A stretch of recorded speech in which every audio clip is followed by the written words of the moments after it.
안녕하십니까. 세종고 9월 둘째 주 온라인 클래스입니다.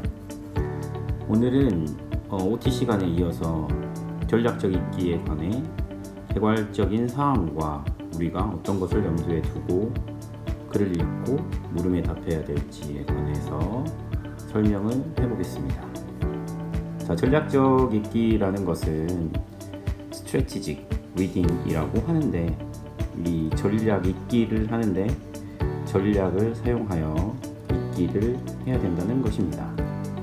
그러기 위해서 읽을 거리, 즉 글에 대해서, 글을 읽는 것에 대해서 구별을 할 필요가 있습니다. 모든 리딩을 전략적으로 읽어야 되는 것은 아닙니다. 리딩의 종류를 따지자면 reading for pleasure, 예를 들어서 즐거움을 위해서 읽는 독서가 있고, reading for purpose, 목적을 위해서 읽는 이 두 가지의 종류로 나누어지게 됩니다. reading for pleasure에 관해서는 글의 소재가 다분히 일상적인 신변잡기 또는 우리들의 문학적인 즐거움을 위해서 어떤 인간적인 감정이라던가 아니면 비극이나 희극에 대해서 어떤 감정을 위한 글이죠. 그래서 즐거움을 위해서 읽는 글, 예를 들어서 해리포터를 읽는다던가 또는 반지의 제왕을 읽는다던가 이런 글들을 영어를 이용해서 읽을 때 나타나는 것들입니다. 그래서 이런 것들을 읽을 때는 굳이 어떤 목표가 정해지지가 않습니다. 그래서 이 목표가 없기 때문에 전략이란 말을 사용할 수가 없는 거죠. 사용할 필요도 없고요. 그런데 우리가 주로 고등학교 때 또는 대학교 가서 읽어야 될 글감들 중에서는 우리의 즐거움이나 어떤 인간적인 감정을 위한 글들이 아니라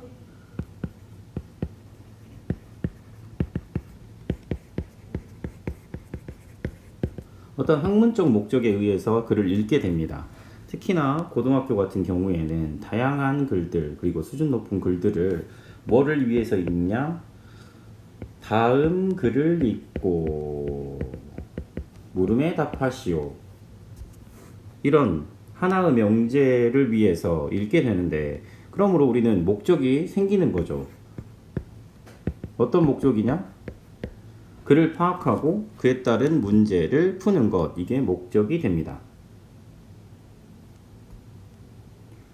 자, 그래서 우리가 다음 글을 읽고 물음에 답하시오라는 문제를, 이러한 문제 또는 이제 발문이라고 하죠. 이런 발문을 수도 없이 영어 교과에서 보게 될 겁니다. 이런 말은 예를 들어서 리딩에 관련된 문제겠죠. 자, 다음 글을 읽고 물음에 답하시오. 여기에 나오는 이 글에 대한 이해가 필요합니다. 이것 또한 전략적 읽기에 포함되는 내용이고요. 우리가 이 글을 읽을 때 세 가지를 살펴보겠습니다. 우리가 읽을 글의 수준은 그렇게 낮지 않습니다.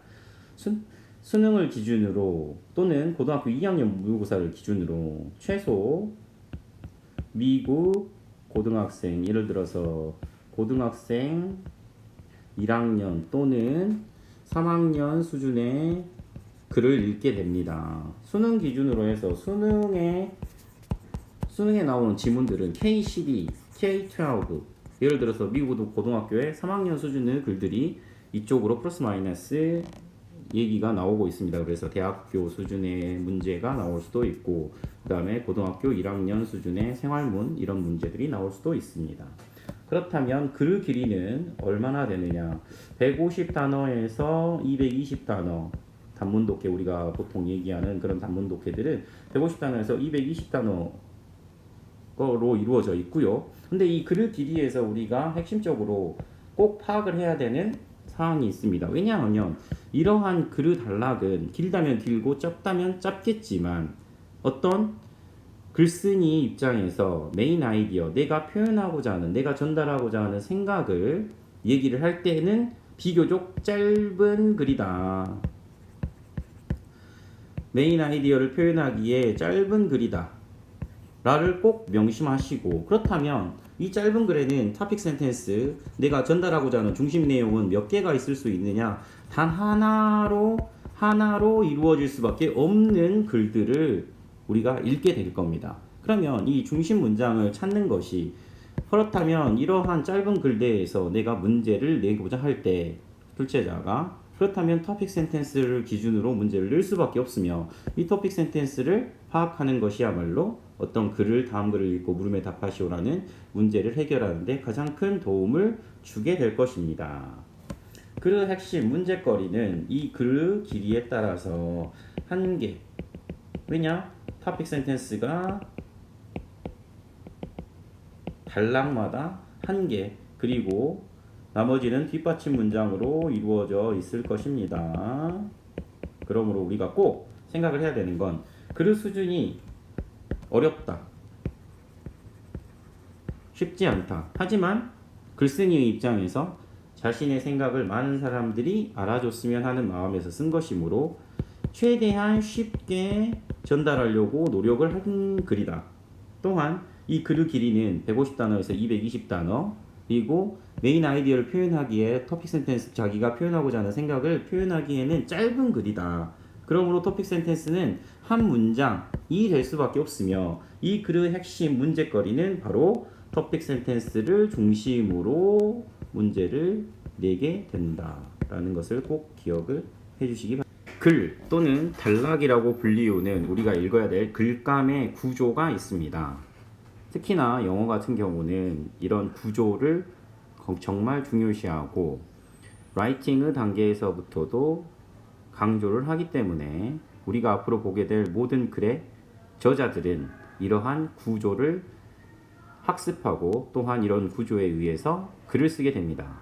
예를 들어서 단락의 구조는 크게 두 문장 이상으로 이루어진 글들을 얘기를 하면서 한 문장은 topic sentence, 중심 문장이 될 거고요. 나머지 문장들은 supporting details, 뒷받침 문장이 되겠습니다. 그래서 우리가 다음 글들을 보면 알겠지만 지금 옆에 나와 있는 지문들은 고등학교 2학년 모의고사에서 나온 지문인데요. 이러한 지문들은 거의 한 단락으로 이루어졌다고 보고, 이 한 단락에 topic sentence와 supporting details로 관련된 그런 문장들로 이루어져 있다는 거죠. 그러면 한번 살펴보겠습니다.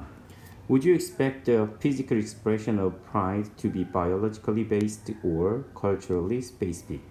여기서 의문문이 나왔습니다. 첫 번째, 우리가 전략적으로 독해를 할 때 중요시 여겨야 되는 것 첫 번째가 의문문으로 시작되는 문장들입니다.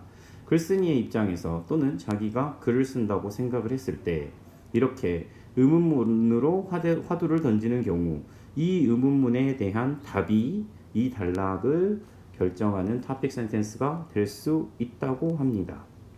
그러면 여기서 신체적인 표현이, 자부심에 대한 신체적인 표현이 이게 선천적으로 생물학적으로 기반이 되어 있느냐, 아니면 culturally specific 했으니까 문화적인 특징이냐, 이렇게 두 가지로 물어보고 있습니다. 그래서 답은 선천적으로 내재되어 있던가 아니면 문화적으로 특별한가, 이 두 가지 중에 하나가 되겠죠. 그리고 이 두 가지 하나가 토픽 센텐스가 될 것이고, 이러한 토픽 센텐스가 문제화가 될 수 있다는 것입니다. 보시면, 자, 자부심에 대한 표현이 선천적이냐 아니면 후천적으로 배운 것이냐라고 얘기를 할 수 있는데요. The psychologist Jessica Tracy, 이런 제시카 트레이시, 자, 이거는 되게 전형적인 글의 구조인 것 같습니다. 첫 번째, 의문문으로 글의 토픽을 말해주고, 이 토픽은 뭐였습니까? 자부심, physical expression of pride가, 이 자부심이 선천적이니 아니면 후천적이니, 이렇게 시작을 했고요. 그 다음 두 번째 어디로 가고 있습니까? Psychologist Jessica Tracy라는 사람이 이런 것을 발견했다. has found that 이하를 발견했다 라고 했기 때문에 이게 선천적이든 후천적이든 하나를 선택할 거고, 또는 이러한 예를 supporting detail이 여기에 나오겠죠. support 문장이, 뒷받침 문장이 어떤 사람의 유명한 사람의 연구 결과를 통해서 선천적이다, 호천적이다를 뒷받침을 할 것입니다. 그러면 여기서 문장은 이런 글 구조가 모의고사나 어떤 글에 대해서 되게 많이 보입니다. 왜냐하면 어떤 질문에 대한 답을 유명한 또는 믿을 만한 사람의 연구 결과를 보여줌으로써 거기에 대한 답을 독자 스스로 판단하게 하는 것인데요. 자, 한번 읽어보겠습니다. The psychologist Jessica Tracy has found that young children can recognize when a person feels pride. 자, 여기가 됐네요. 자, 트레이시는 말을 했습니다. When a person feels pride 할 때, 자부심을 느낄 때, 아이들도, the young children도 can recognize, 인식할 수 있다라고 얘기를 하고 있습니다. 그렇다면 선생님 생각에는 첫 문장만 봐도 뭔가 뒷받침이 되는 것 같네요. 여기서 young children이라고 하는 것은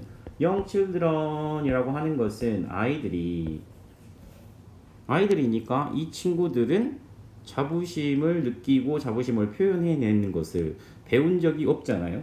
왜냐면 교육의 횟수가 되게 그러니까 줄을 테니까. 그러니까 어떤 문화적 측면이라고 볼 수가 없다라고 뒷받침 문장을 바로 얘기를 하고 있죠. 그 다음 여기서 보면 그러면 답은 뭐가 된다? biologically based다. 뭐가? physical expression of pride는 biologically based 하고 있습니다 라고 하는 겁니다. 그 다음 moreover가 나왔습니다. moreover라고 하는 것은 우리가 알다시피 이렇게 다 외웠죠. 게다가 이런 말은 앞에서 했던 말을 또한 긍정을 하고 있어요. 그렇다면 아이들이 어렸을 때 이렇던 교육적이나 문화적으로 교육을 받지 않았음에도 불구하고 어떤 상대방이 자부심을 느끼는 것을 인식할 수 있다는 것을 또한 긍정을 해주는 내용이 나오겠죠. 자, 게다가 she found that isolated populations with minimal Western contact also accurately identify the physical signs. 여기서 나왔습니다. 게다가 그녀는 발견했습니다. Isolated populations with minimal Western contact. 자, 아주 최소의 서양 문화의 컨택을 가지고 있는 고립되어진 사람들도 인구들도 또한 정확하게 identify 밝혀냅니다. 확인할 수 있습니다. 이런 자부심의 신체적인 표현을 여기서 또 나왔습니다. culturally specific.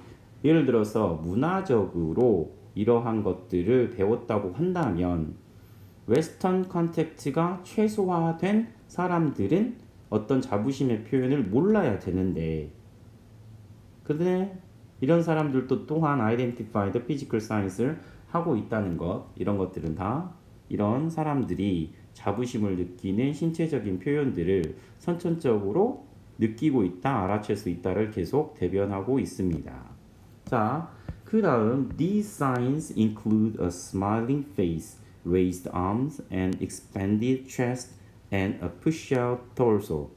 torso라고 얘기를 하면 이거는 상체를 얘기를 하겠죠. 자, these signs에 여기서 these signs가 가리키는 말은 앞에 나오는 physical sign이고요. 이 physical signs는 이런 것들을 포함합니다. smiling face, 웃는 얼굴 표정, 그 다음 raised arms, 뭘 하는? 손을 양쪽으로 치켜드는 expanded chest, 가슴을 확장하는 이렇게 가슴을 벌리는 거죠. 그 다음에 pushed out torso, 상체를 앞으로 내미는 것들, 이런 것들이 뭐냐? physical expression of pride라고 하는 겁니다. 또한 계속해서 supporting detail이 나오고 있습니다. Tracy and David Matsumoto examined the pride responses. 여기 나옵니다. 계속. Pride responses among people competing in judo matches in the 2004 Olympic and Paralympic Games. 자, 트레이시 앤 데이비드 마스모토는 또한 점검했습니다. examined 혹은 살펴보았습니다. Pride responses 나오고 있는 거죠. These signs, physical signs, and pride responses는 다 똑같은 얘기예요. 자, 어디에서? 2004년도 올림픽이 런던이었지 않나요? 네, 런던 올림픽과 올림픽이 열리면 항상 뒤에 패럴림픽이 열리죠. 이 장애우 친구들이 여기서 또 경쟁을 합니다. 이런 두 가지 게임에서 어디에서 유도 매치에서 살펴봤네요. 유도 매치에서 한번 점검을 해봤습니다. Pride Responses를. 자, sighted and blind athletes. sighted 그리고 blind athlete. sighted는 눈이 보이는, 그리고 blind athlete는 눈이 보이지 않는 장님인 우리 운동선수들. 어디로부터 온? 37개 나라로부터 온 그런 운동선수들이 경쟁을 했습니다. After victory, victory가 끝나고 난 뒤, the behaviors, 그 행동들, 끝나고 난 뒤 행동들은 displayed, 보여주었습니다. 누구에 의해서 보여줬냐면 sighted, 눈이 보이는 그리고 눈이 보이지 않는 athlete에 의해서 보여진 행동들은 were very similar, 모두 일치했습니다. These findings suggest that pride responses are, 여기에 빈칸이 있었어요. 이러한 발견들은 보여줍니다. pride responses, 이런 자부심 담긴 그런 표현들이 뭐라는 거야? 위에서 말하는 선천적인 거냐, 아니면 culturally, 문화적으로 특정 지어진 거냐, 이렇게 얘기를 했을 때 1번 계속해서 선천적이다 라는 말을 뒷받침을 하고 있었어요.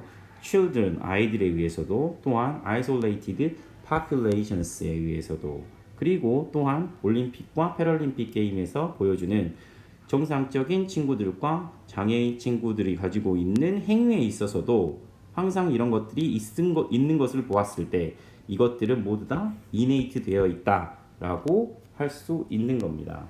자, 지금과 같이 표현을 봤을 때, 자, 첫 번째 의문문으로 토픽 센텐스를 제시를 했고, 나머지들, 두 번째 the psychological Jessica Tracy, 이 친구들부터 시작을 해가지고 트레이시 앤 데이비드 마스모토까지, these findings 앞에까지는 다 supporting detail이었습니다. 여기서부터 여기까지. 이 디테일은 근데 실전에서는 두 문제 혹은 서포팅 디테일을 똑같은 서포트를 하고 있을 거니까 한 두 문장 읽고 바로 답으로 넘어가는 그런 시간을 아끼는 전략을 취해야 되겠죠. 그리고 마지막에 있는 these findings suggest that pride responses are 어쩐다고, 이거를 토픽 센텐스로 봐도 되죠. 어쨌든 이 토픽 센텐스 또는 conclusion sentence라고 불리우는데, 이 문장과 첫 문장이 두 개가 모두 다 뭘 하고 있습니까? 자, physical responses of pride, 자부심에 대한 신체적인 표현은 무엇이다? innate 되어 있다, 또는 biologically based 되어 있다 라고 얘기를 하고 있는 것입니다. 따라서 전략적인 리딩을 한다고 했을 때 이 지문은 선생님 같으면은 앞에 이걸 먼저 알고 있어야 되겠죠. 의문문 그러니까 글 첫 번째가 글 첫 번째든지 아니면 글 내용이든지 한정된 단락에서 의문문이 쓰였다는 것은 그건 정말 강조하고자 하는 글쓴이의 입장이 되어 보면 내가 강조하고자 하는 내용을 얘기를 하는 걸 거예요. 그래서 그 의문문을 가장 주의 깊게 독해와 해석을 하시고, 그 의문문이 나왔을 때 그 의문문에 대한 답이 토픽 센텐스고 이 단락의 메인 아이디어, 중심 내용이 될 수 있다는 것, 그리고 그 중심 내용이 곧 문제화가 될 수 있다는 건 꼭 알고 계셔야 될 겁니다. 그래서 전략적으로 접근하면 의문문이 나왔을 때 의문문에 대한 답을 해야 되겠다. 이 두 가지로 이렇게 선택 의문문이 나왔다는 것은 너무 땡큐한 거예요. 이 두 가지 중에 하나일 건 거죠. 그래서 나머지 뒷받침 문장을 여기에 대한 답이 뒷받침 문장으로 이렇게 보여주는 것이다. 뒷받침 문장이 지금 본문에는 3개나 나왔는데 전략적으로 2개 정도 읽고 답을 하면 그게 좋은 전략이 될 수 있다.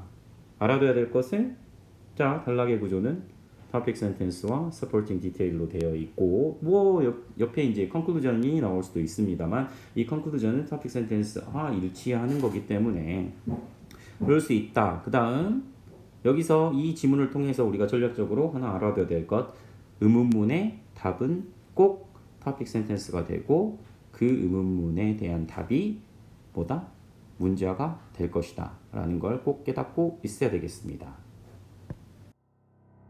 오늘 전략적 읽기에 대해서 첫 번째 온라인 시간을 가져봤습니다.